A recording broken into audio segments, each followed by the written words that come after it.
નમસ્કાર વહાલા વિદ્યાર્થી મિત્રો, સ્વાગત છે આપ સર્વ વિદ્યાર્થી મિત્રોનું તમારી પોતાની યુટ્યુબ ચેનલમાં। આજે આપણે ધોરણ 12ના વાણિજ્ય વ્યવસ્થા અને સંચાલન વિષયના પાઠ નંબર 1 સંચાલનનું સ્વરૂપ અને મહત્વ ના સ્વાધ્યાયનું સંપૂર્ણ સોલ્યુશન મેળવીશું। આપણી આ ચેનલમાં ધોરણ 12 વાણિજ્ય વ્યવસ્થા અને સંચાલન વિષયના બધા જ પાઠના સ્વાધ્યાયના સોલ્યુશન મૂકી દીધેલ છે, તેની લિંક ડિસ્ક્રિપ્શન બોક્સમાં આપી દીધી છે। તો વિદ્યાર્થી મિત્રો, સૌપ્રથમ જોઈએ પ્રશ્ન નંબર 1। નીચેના પ્રશ્નોના જવાબ માટે સાચો વિકલ્પ શોધો। તેમાં પહેલો સવાલ છે, અન્ય વ્યક્તિઓ પાસેથી કામ લેવાની કળાને શું કહે છે? તો વિદ્યાર્થી મિત્રો, અહીં આપણને 4 વિકલ્પ આપેલા છે। જવાબમાં આવશે વિકલ્પ બી, સંચાલન। ત્યારબાદ તેમાં બીજો સવાલ છે, પ્રવૃત્તિની દ્રષ્ટિએ સંચાલન કેવી પ્રવૃત્તિ છે? તો જવાબમાં લખશું વિકલ્પ અ, સર્વવ્યાપી। ત્યારબાદ તેમાં ત્રીજો સવાલ છે, જ્ઞાનને અમલમાં મૂકવાની સરળ પદ્ધતિ એટલે શું? તો જવાબમાં લખશું વિકલ્પ સી, કળા। ત્યારબાદ તેમાં ચોથો સવાલ છે, વ્યવસાયી મંડળો પોતાના વ્યવસાય માટે કઈ બાબતોનું ઘડતર કરે છે? તો જવાબમાં આવશે વિકલ્પ સી, આચાર સંહિતા। પાંચમો સવાલ છે, સંચાલનની સપાટીઓ કેટલી છે? તો જવાબમાં આવશે વિકલ્પ સી, 3। ત્યારબાદ તેમાં છઠ્ઠો સવાલ છે, ઉચ્ચ સપાટી સંચાલનમાં કોનો સમાવેશ થાય છે? તો જવાબમાં લખશું વિકલ્પ ડી, બોર્ડ ઓફ ડિરેક્ટર્સ। ત્યારબાદ તેમાં સાતમો સવાલ છે, તળ સપાટીને બીજા કયા નામે ઓળખવામાં આવે છે? તો જવાબમાં લખશું વિકલ્પ એ, કાર્યકારી સપાટી। ત્યારબાદ આઠમો સવાલ છે, નીચેનામાંથી કોનો સમાવેશ સંચાલનની એક પણ સપાટીમાં થતો નથી? તો જવાબમાં લખશું વિકલ્પ સી, કામદાર। નવમો સવાલ છે, આયોજન એ ધંધાકીય સાહસનું મગજ છે, તો વ્યવસ્થા તંત્ર એ શું છે? તો જવાબમાં લખશું વિકલ્પ સી, શારીરિક માળખું। ત્યારબાદ તેમાં 10મો સવાલ છે, નીચેનામાંથી બજાર સંચાલનનું કાર્ય કયું છે? તો તેમાં જવાબમાં લખશું વિકલ્પ સી, પેદાશ મિશ્ર। ત્યારબાદ તેમાં 11મો સવાલ છે, નીચેના પૈકી કોઈ એકનો માનવ સંસાધન સંચાલનમાં સમાવેશ થતો નથી? તો જવાબમાં આવશે વિકલ્પ એ, સમારકામ અને જાળવણી। ત્યારબાદ જોઈએ પ્રશ્ન નંબર 2। નીચેના પ્રશ્નોના એક વાક્યમાં જવાબ આપો। તેમાં પહેલો સવાલ છે, સંચાલન એટલે શું? તો જવાબમાં લખશું સંચાલન એટલે ઓછામાં ઓછા સમયે અને ખર્ચે ઉપલબ્ધ સાધન સગવડોનો શ્રેષ્ઠ ઉપયોગ કરીને એકમમાં નિર્ધારિત ધ્યેયનું સિદ્ધ કરવાનું કાર્ય। ત્યારબાદ તેમાં બીજો સવાલ છે, સંચાલન કઈ કઈ પ્રવૃત્તિમાં જરૂરી છે? તો જવાબમાં લખશું સંચાલનમાં મુખ્યત્વે પહેલું આયોજન, બીજું વ્યવસ્થા તંત્ર, ત્રીજું કર્મચારી વ્યવસ્થા, ચોથું દોરવણી અને પાંચમું અંકુશ વગેરે બાબતોનો સમાવેશ થાય છે। ત્યારબાદ તેમાં ત્રીજો સવાલ છે, એકમના સંચાલન અંગેની સર્વોચ્ચ સત્તા ધરાવતી સપાટીને કઈ સપાટી કહેવાય છે? તો જવાબમાં લખશું એકમના સંચાલન અંગેની સર્વોચ્ચ સત્તા ધરાવતી સપાટીને ઉચ્ચ સપાટી કહેવાય છે। ત્યારબાદ તેમાં ચોથો સવાલ છે, મધ્ય સપાટી સંચાલન બીજા કયા નામથી ઓળખાય છે? તો જવાબમાં લખશું મધ્ય સપાટી સંચાલન અધિકારીઓની સપાટી નામથી પણ ઓળખાય છે। ત્યારબાદ તેમાં પાંચમો સવાલ છે, મુખ્ય વહીવટી અધિકારી તરફથી પ્રાપ્ત થયેલા હુકમો અને સૂચનાઓનો અમલ કઈ સપાટી કરે છે? તો જવાબમાં લખશું મુખ્ય વહીવટી અધિકારી તરફથી પ્રાપ્ત થયેલા હુકમો અને સૂચનાઓનો અમલ તળ સપાટી, નિમ્ન સપાટી, નિરીક્ષકોની સપાટી કે કાર્યકારી સપાટી કરે છે। ત્યારબાદ તેમાં છઠ્ઠો સવાલ છે, યંત્રોની ગોઠવણી અને સમારકામને લગતા કાર્યો સંચાલનની કઈ સપાટીએ થાય છે? તો જવાબમાં લખશું યંત્રોની ગોઠવણી અને સમારકામને લગતા કાર્યો સંચાલનની તળ સપાટીએ થાય છે। સાતમો સવાલ છે, પેદાશ મિશ્રમાં કયા કયા ગુણધર્મોનો સમાવેશ થાય છે? તો જવાબમાં લખશું પેદાશ મિશ્રમાં પેદાશના રૂપ, રંગ, કદ, આકાર, વજન, છાપ, પેકિંગ, કાર્ય સંબંધી ખાતરી, વેચાણ પછીની સેવાઓ અને પેદાશ વૈવિધ્યકરણના ગુણધર્મોનો સમાવેશ થાય છે। ત્યારબાદ તેમાં આઠમું છે, આઈઆઈએમનું વિસ્તૃત રૂપ લખો। તો જવાબમાં લખશું આઈઆઈએમનું વિસ્તૃત રૂપ ઇન્ડિયન ઇન્સ્ટિટ્યૂટ મેનેજમેન્ટ છે। ત્યારબાદ નવમું છે, એમબીએનું વિસ્તૃત રૂપ લખો। તો જવાબમાં લખશું એમબીએનું વિસ્તૃત રૂપ માસ્ટર ઓફ બિઝનેસ એડમિનિસ્ટ્રેશન છે। 10મું છે, સીઈઓનું વિસ્તૃત રૂપ લખો। તો જવાબમાં લખશું સીઈઓનું વિસ્તૃત રૂપ ચીફ એક્ઝિક્યુટિવ ઓફિસર છે।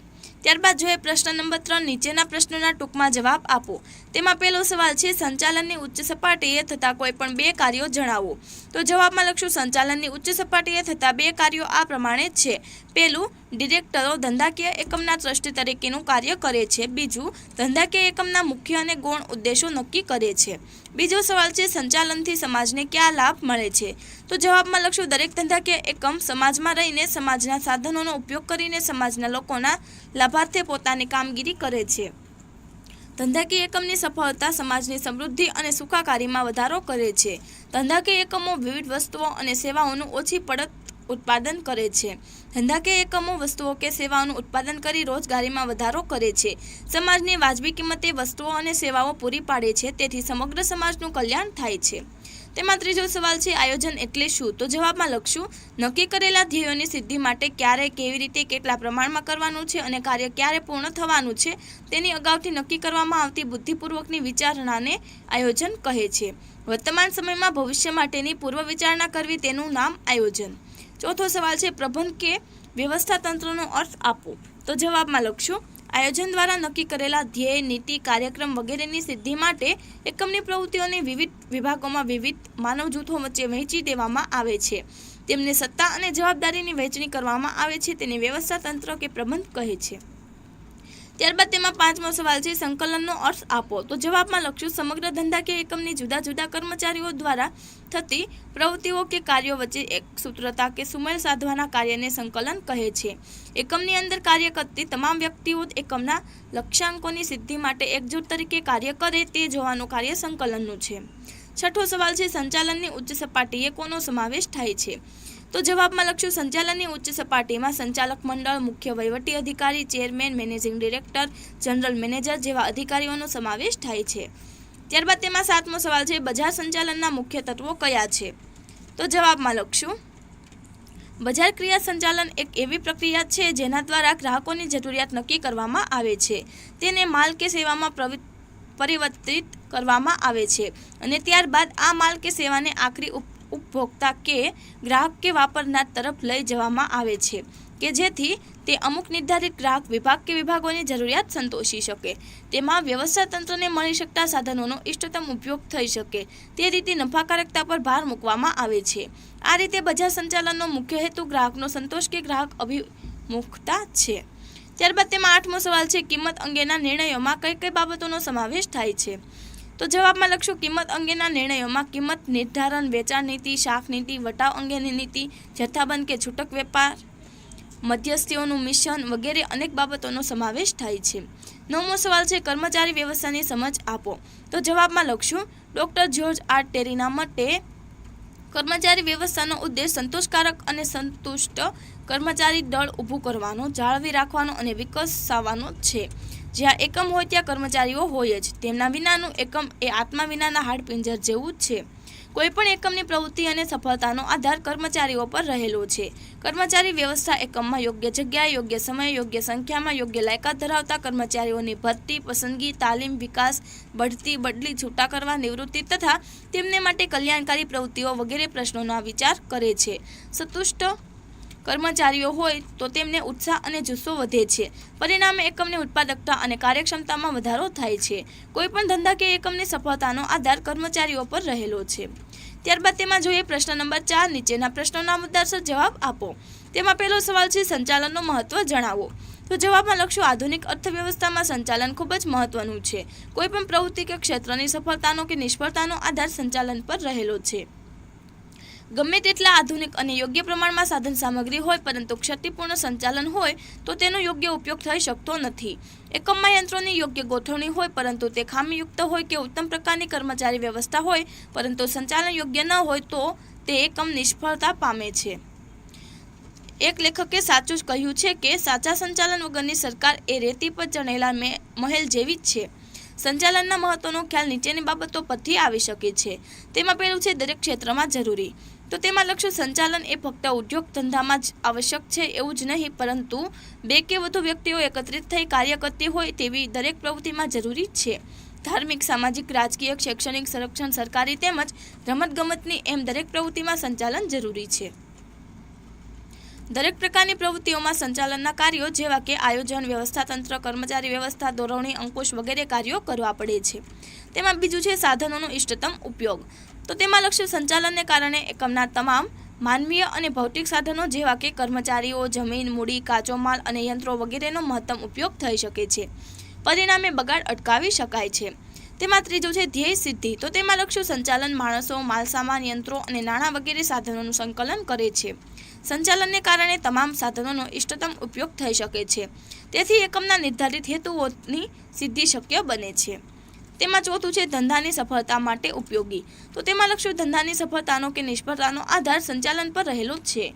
ધંધાકીય એકમની સફળતામાં અન્ય પરિબળોની તુલનામાં સંચાલનનો ફાળો મહત્વનો છે. સંચાલનને કારણે જ નાના ઔદ્યોગિક એકમો મોટા ઔદ્યોગિક એકમોનું સ્વરૂપ ધારણ કરી શકે છે. કાર્યક્ષમ સંચાલનને કારણે નુકસાન કરતા એકમો નફો કરતા એકમો બની શકે છે. પાંચમું છે રોજગારીની તકોમાં વધારો. તો તેમાં લખશું કાર્યદક્ષ સંચાલન હોય તો કંપની સ્વરૂપનો વિકાસ થાય છે, પરિણામે રોજગારીની તકોમાં વધારો થાય છે. બિનકાર્યક્ષમ સંચાલનને કારણે અનેક કંપનીઓ બંધ થાય છે, પરિણામે બેરોજગારીના પ્રમાણમાં વધારો થાય છે. છઠ્ઠું છે નફામાં વૃદ્ધિ. તો તેમાં લખશું ધંધાકીય એકમની સ્થાપના નફાના હેતુથી થાય છે. કુશળ સંચાલકો પોતાની આવડત અને સૂઝ દ્વારા ઉપલબ્ધ સાધનોનો મહત્તમ અને કરકસરપૂર્ણ ઉપયોગ કરીને મહત્તમ નફો મેળવી શકે છે. તેથી જ કહેવાયું છે કે નફો ધંધાની કાર્યક્ષમતા અને સફળતાનો માપદંડ છે. સાતમું છે સામાજિક લાભ. તો તેમાં લખશું દરેક ધંધાકીય એકમ સમાજમાં રહીને સમાજના સાધનોનો ઉપયોગ કરીને સમાજના લોકોના લાભાર્થે પોતાની કામગીરી કરે છે. નફાના હેતુની સિદ્ધિ સાથે સાથે તેણે સમાજને લાભદાયક પ્રવૃત્તિઓ કરવી પડે છે. ધંધાકીય એકમની સફળતા સમાજની સમૃદ્ધિ અને સુખાકારીમાં વધારો કરે છે. ધંધાકીય એકમો વિવિધ વસ્તુઓ અને સેવાઓનું ઓછી પડતરે ઉત્પાદન કરી સમાજને વાજબી કિંમતે વસ્તુઓ પૂરી પાડે છે, પરિણામે સમાજનું કલ્યાણ થાય છે. આઠમું છે રાષ્ટ્રીય હેતુ. તો તેમાં લખશું અર્થતંત્રમાં આર્થિક, સામાજિક અને રાષ્ટ્રીય વિકાસ માટે વપરાયેલ માનવ સંપત્તિ અને ઉત્પાદનના સાધનોનો યોગ્ય અને મહત્તમ ઉપયોગ માટે કાર્યક્ષમ સંચાલન આવશ્યક છે. સંચાલન આ સાધનોનો મહત્તમ અને યોગ્ય ઉપયોગ કરી દેશના વિકાસને ગતિમાં લાવે છે. ત્યારબાદ તેમાં બીજો સવાલ છે સંચાલન એક વ્યવસાય છે, સમજાવો. તો જવાબમાં લખશું વ્યવસાય એટલે એવી પ્રવૃત્તિ કે જેમાં કોઈપણ ક્ષેત્રનું વિશિષ્ટ જ્ઞાન પ્રાપ્ત કરીને તે જ્ઞાનનો લાભ સમાજને ફીના બદલામાં આપવામાં આવે. વ્યવસાય સ્વીકારવાની વ્યક્તિએ વ્યવસાયગત તાલીમ અને અનુભવ મેળવેલા હોવા જોઈએ. ડોક્ટરો, વકીલો, ઇજનેરો, ચાર્ટર્ડ એકાઉન્ટ વગેરે વ્યવસાયી વ્યક્તિઓ છે. તેમાં જોઈએ વ્યવસાયની લાક્ષણિકતાઓ. વ્યવસાયના નીચેની લાક્ષણિકતાઓ જોવા મળે છે. તેમાં પહેલું છે વિશિષ્ટ પ્રકારના જ્ઞાનની જરૂર.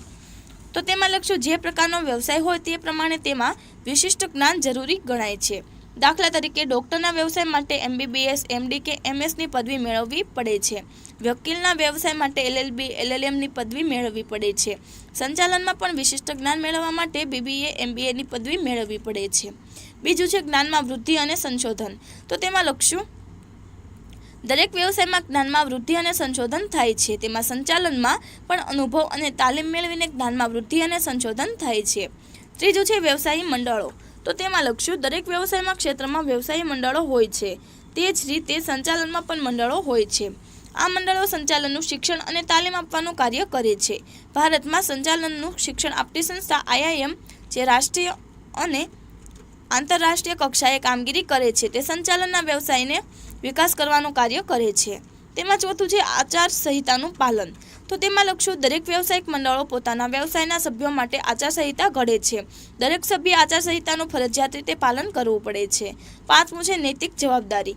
તો તેમાં લખશું દરેક વ્યવસાયમાં નૈતિક જવાબદારી મહત્વની બાબત ગણાય છે. જે તે વ્યવસાયિક વ્યક્તિ પોતાના વ્યવસાય પ્રત્યે નિષ્ઠાવાન રહીને નૈતિક જવાબદારી બજાવે તે જરૂરી છે. દાખલા તરીકે ચાર્ટર્ડ એકાઉન્ટના વ્યવસાયમાં પોતાના અસીલની માહિતી જાહેર ન કરવી અને તેને વફાદાર રહેવું એ નૈતિક જવાબદારી છે. આ લક્ષણો જોતા કહી શકાય કે સંચાલન એક વ્યવસાય તરીકે વિકસી રહ્યું છે, જેનો લાભ વ્યક્તિ, સમાજ અને સમગ્ર રાષ્ટ્રને મળે છે. ત્યારબાદ તેમાં ત્રીજો સવાલ છે ઉચ્ચ સપાટી સંચાલનના કાર્યો જણાવો. તો જવાબમાં લખશું ઉચ્ચ સપાટી સંચાલનના મહત્વના કાર્યો નીચે મુજબ છે. તો તેમાં લખશું ધંધાકીય એકમના મુખ્ય અને ગૌણ ઉદ્દેશો નક્કી કરવા, ધંધાકીય એકમના ટ્રસ્ટી તરીકે કાર્ય કરે છે, ધંધાકીય એકમના મુખ્ય વહીવટી અધિકાર અને ઉચ્ચ અધિકારીઓની નિમણૂક કરવી અને તેમને સત્તા અને જવાબદારીની સોંપણી કરવી. એકમના વિવિધ વિભાગોએ તૈયાર કરેલ અંદાજપત્રોને મંજૂરી આપવી, ધારાકીય જોગવાઈઓનું પાલન કરવું અને એકમ સાથે સંકળાયેલ વિવિધ વર્ગોના હિતની જાળવણી કરવી. એકમનું લાંબા ગાળાનું આયોજન કરી વ્યૂહાત્મક નિર્ણયો લેવા. એકમમાં ઉદ્ભવતા જટિલ પ્રશ્નોની છણાવટ કરવી અને કાનૂની જોગવાઈઓને ધ્યાનમાં લઈ તેનો ઉકેલ લાવવો. ધંધાકીય એકમની વિવિધ યોજનાઓ ઘડવી, તેનો અમલ કરવો અને દેખરેખ રાખવાનું કાર્ય કરવું. એકમના નફાની વહેંચણી કરવી એટલે કે નફા પૈકી કેટલી રકમ અનામત રાખવી, કેટલી રકમનું ધંધામાં પુનરોકાણ કરવું અને કેટલી રકમ ડિવિડન્ડ તરીકે વહેંચવી. વિવિધ પ્રવૃત્તિઓને લગતા અહેવાલોનો અભ્યાસ કરી જરૂરી સૂચનો કરવા. જે કામગીરી કરવાની હોય તેની ગોઠવણી કરવી. ત્યારબાદ તેમાં ચોથો સવાલ છે સંચાલનની વિવિધ સપાટીઓ વચ્ચેના તફાવત ઉપરોક્તના કોઈ પણ 5 મુદ્દા લખો.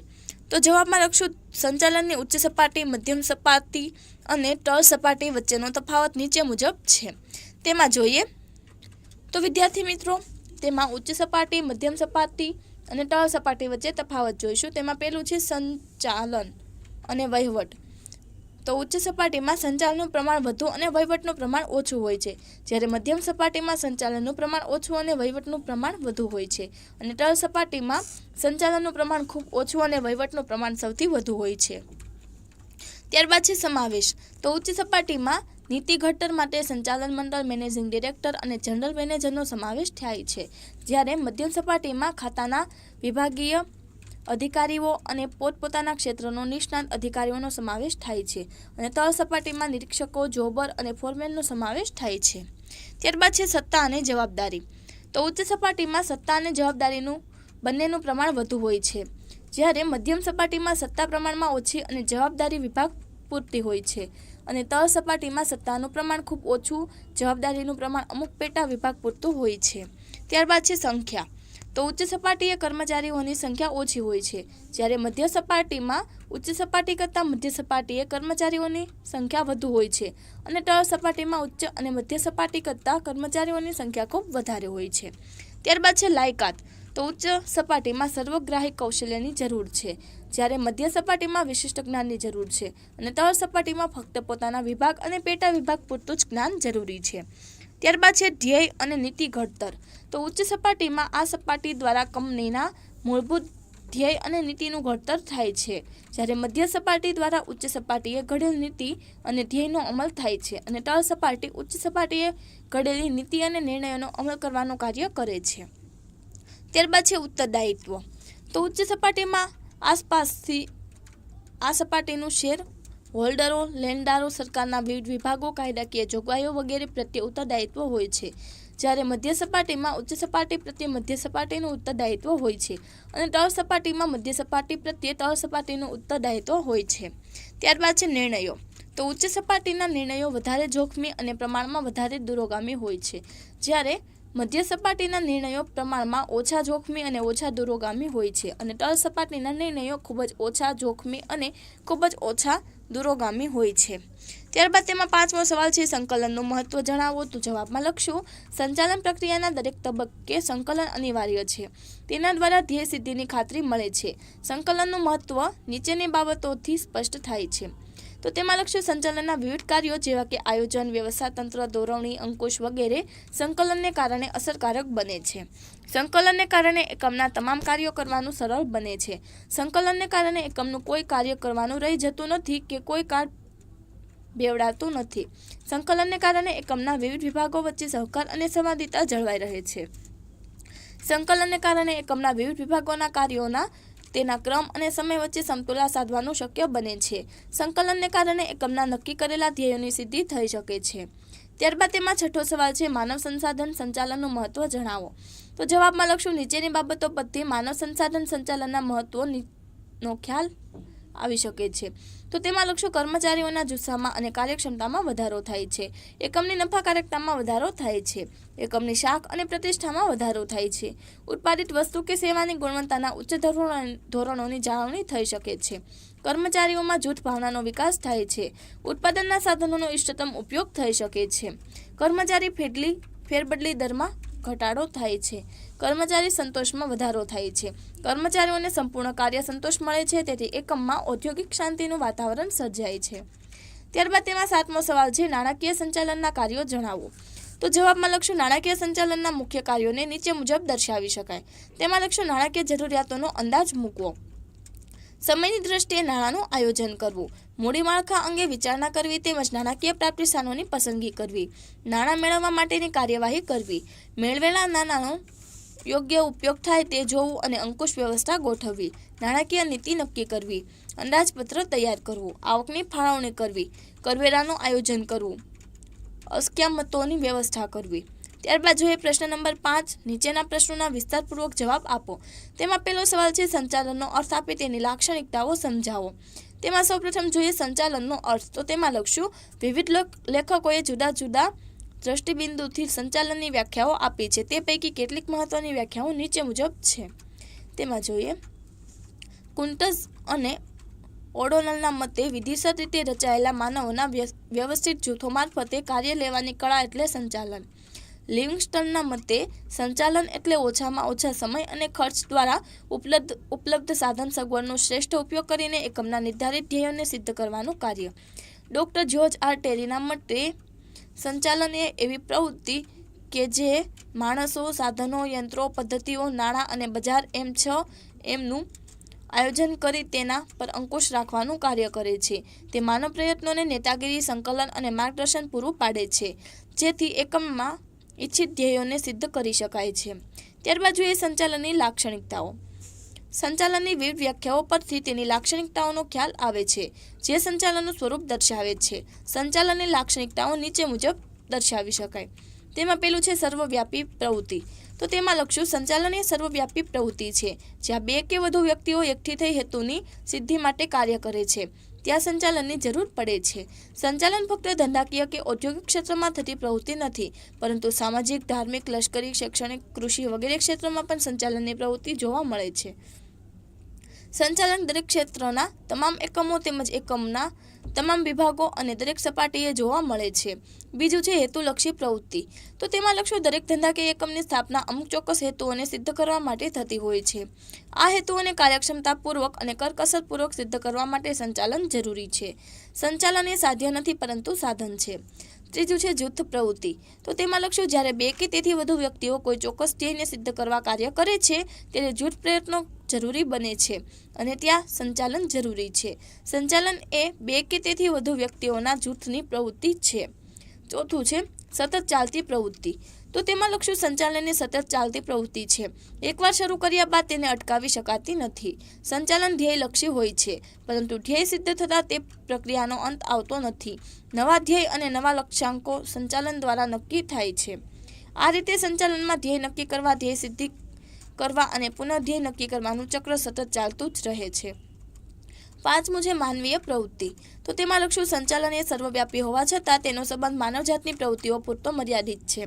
સંચાલનમાં માનવ તત્વનું સ્થાન મહત્વનું છે. માનવી વગર ઉત્પાદનમાં સાધનો નકામા નીવડે છે. સંચાલન માનવી માટે થાય છે, માનવી દ્વારા થાય છે. આમ સંચાલનમાં માનવી કેન્દ્ર સ્થાને છે. છઠ્ઠું છે નિર્ણય પ્રક્રિયા. તો તેમાં લખશું નિર્ણય પ્રક્રિયા એ સંચાલનનું મહત્વનું કાર્ય છે. સંચાલકે સતત નિર્ણયો લેવા પડે છે. નિર્ણય લીધા વગર કોઈ પણ કાર્ય થઈ શકતું નથી. નિર્ણય લીધા બાદ સંચાલકોએ તેનો અમલ થાય તેની કામગીરી કરવી પડે છે. આમ નિર્ણય પ્રક્રિયા એ સંચાલનનું કાર્ય છે. સાતમું છે સંચાલન, વિજ્ઞાન, કળા અને વ્યવસાય. તો તેમાં લખશું સંચાલનમાં વિજ્ઞાન જેવા ચોક્કસ નિયમો અને સિદ્ધાંતો હોય છે. તેથી અમુક લેખકો સંચાલનને વિજ્ઞાન તરીકે ઓળખાવે છે.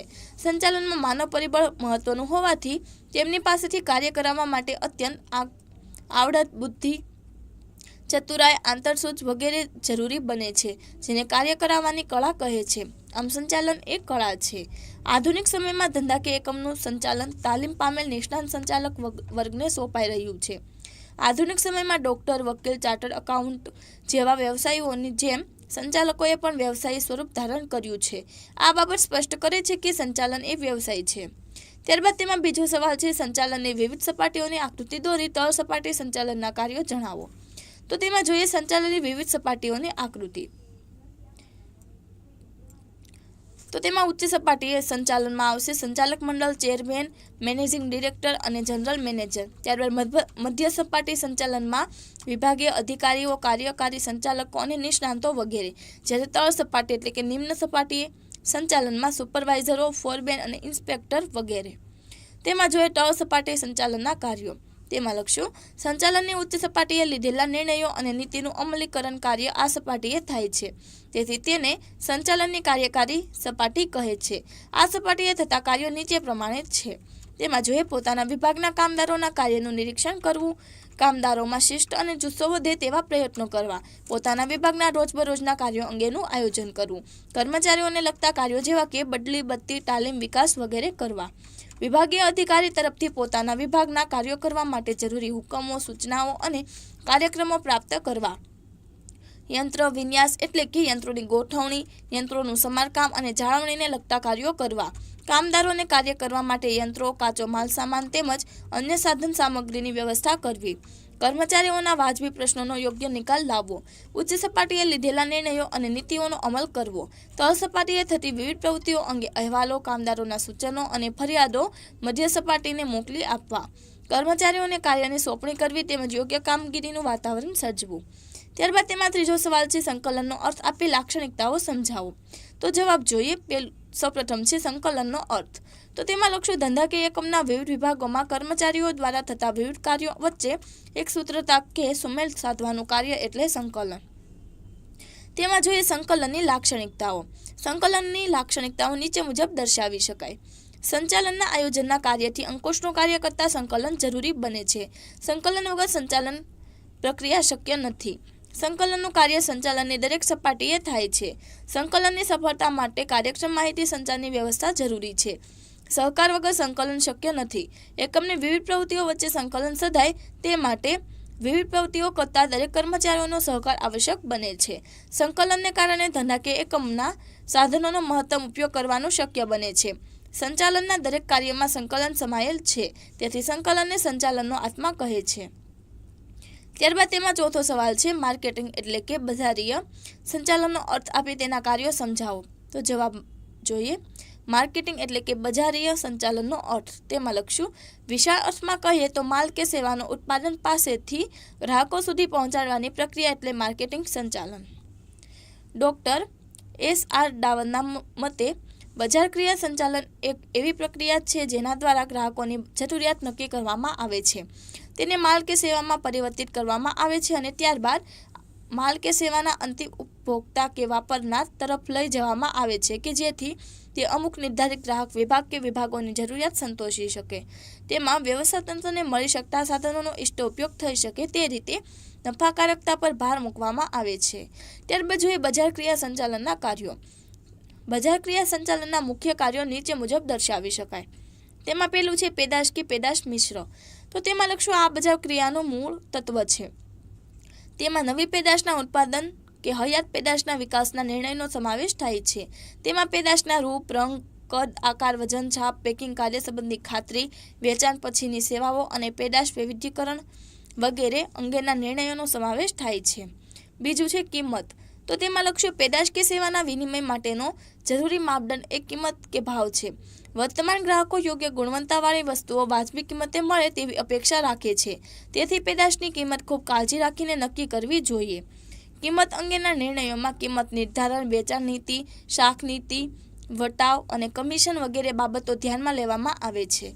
ત્રીજું છે વિતરણ. તો તેમાં લખશું તેમાં વસ્તુ કે સેવાનું વિતરણ કરવા કઈ પદ્ધતિ પસંદ કરવી તે અંગેના નિર્ણયોનો સમાવેશ થાય છે. આ નિર્ણયોમાં પોતાની દુકાનો દ્વારા વેચાણ, જથ્થાબંધ વેપારીઓ, છૂટક વેપારીઓ, એજન્ટો, વાહન વ્યવહારના પ્રશ્નો વગેરે અંગેના નિર્ણયોનો સમાવેશ થાય છે. વિતરણની બાબત ધંધાના કદ અને વિસ્તાર સાથે સંબંધ ધરાવે છે. ત્યારબાદ તેમાં ચોથું છે અભિવૃદ્ધિ.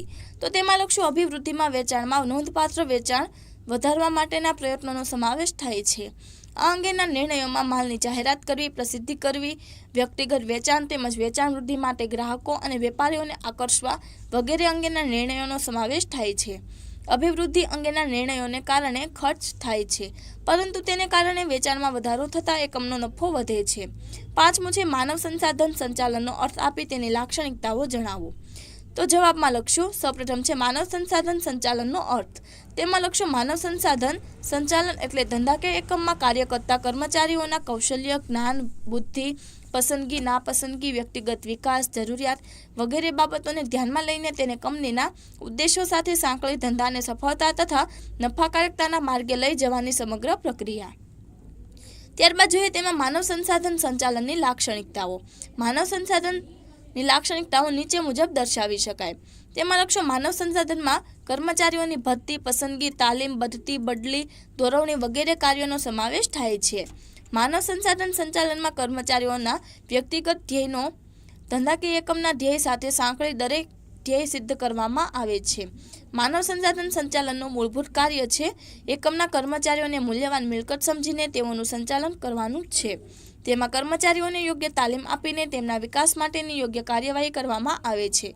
માનવ સંચાલન કર્મચારીઓની કામગીરીનું મૂલ્યાંકન કરી તેમનું યોગ્ય સ્થાન નક્કી કરવાનું કાર્ય કરે છે.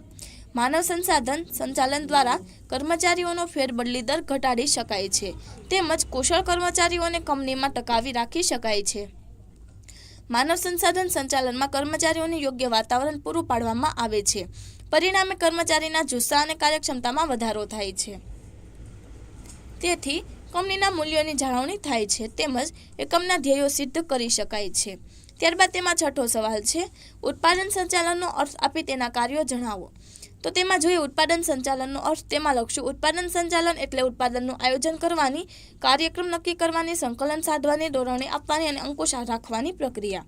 શ્રી R.D. વાઇલ્ડના મતે ઉત્પાદન સંચાલન ઉત્પાદન પદ્ધતિઓની ડિઝાઇન તૈયાર કરવા સાથે અને તે અનુસાર ઉત્પાદન થાય છે કે નહીં તે જોવા સાથે સંબંધ ધરાવે છે. ત્યારબાદ તેમાં જોઈએ ઉત્પાદન સંચાલનના કાર્યો.